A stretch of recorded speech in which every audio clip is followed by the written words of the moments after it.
October is that special time of year where baseball has reached its fall classic, the World Series Championship. This month, we continue to feature our special segments on World Series weather. Hi, I'm Chris May, host of This Day in Weather History, brought to you by the Royal Canadian Mint. Find the new painted dime featuring Blue Nose in your change. Baseball is traditionally played outdoors and exposed to all weather elements. And today it was the freezing cold and impossibly soaking wet that threatened the Phillies' run to the championship that they were on the cusp of completing. And on this day in weather history. So here we are again, moving from the tropical heat and humidity of Florida and into the shockingly fall-like conditions of the north.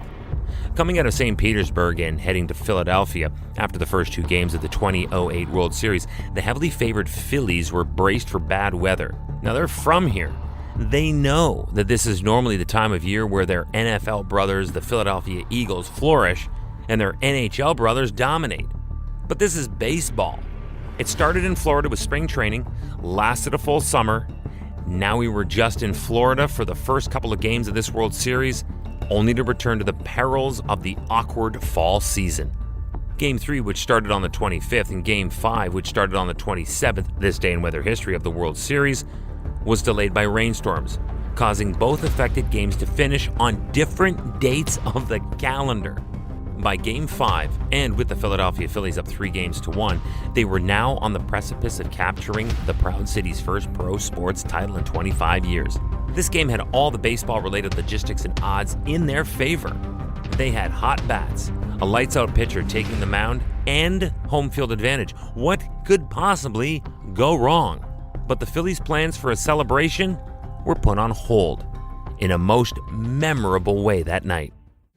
You're listening to This Day in Weather History, a podcast from the Weather Network in Canada, reminding you to check your change for the new painted dime featuring Blue Nose from the Royal Canadian Mint. Game 5. For days leading up to the return of Philly for Games 3 to 5, then Commissioner Bud Selig of Major League Baseball was studying forecasts. To make sure he had the big picture, he was taking his forecasts from a collection of 3 separate weather services. He looked at models and listened to expert meteorological forecasts. Selig's mood never got any better than deep concern. Bottom line was certain. It was going to rain hard and a lot in South Philly when the series shifted north. Models showed that this was to be a relentless rain for days, leaving no perfect window between downpours. It was really shaping up to be a fall classic nightmare for Major League Baseball. But it was decided to play Game 5 as scheduled and hope for the best. And Game 5 of the 104th World Series would begin as scheduled at 8:30 p.m. Eastern on Monday, October 27th. Now, obviously, the conditions were less than ideal, with a light rain falling before game time, but it wasn't expected to intensify until after midnight that night. So we should easily get the game in under the wire, albeit in uncomfortable conditions. Prior to game time and in the light rain, MLB officials met with the Phillies grounds crew, the umpire crew for Game 5, Phillies general manager Pat Gillick, and the Rays counterpart Andrew Friedman. It was decided ultimately by Commissioner Bud Selig that the teams be allowed to take the field and play Game 5. With temperatures plummeting towards 40 Fahrenheit or 4 degrees Celsius, you would have seen some of the Phillies and Rays players debuting a new almost Elmer Fudd-looking New Era game cap. These were specially made official game caps with built-in ear flaps. Think Elmer Fudd, Big Musket, Hunting, Wascally Webbits. But instead of his checkered flannel hat, he's in a bright blue version with a TB emblazoned on the front. Then the rain started early and poured from the first pitch. Despite that, the Tampa Bay Rays rallied in the rain to tie Game 5 at 2-2 in the top of the 6th inning. But then the wheels started to really fall off Major League Baseball's machine. The rain hammered down so hard that the field was totally inundated, and the game was suspended moments later because the field had become a literal quagmire.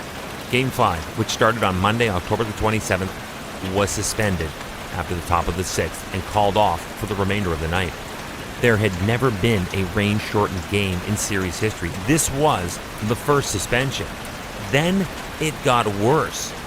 The torrential wet weather that stopped short the playing of Game 5 continued into the next day in the Philadelphia area. Now what?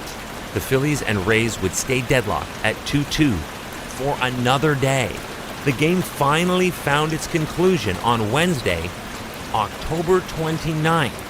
The Phils mercifully closed out the series to take it in 4-1 and saved Major League Baseball from having to make another series of major scheduling adjustments back in Florida, and did bring a championship back to the home of the Liberty Bell for the first time in a quarter century.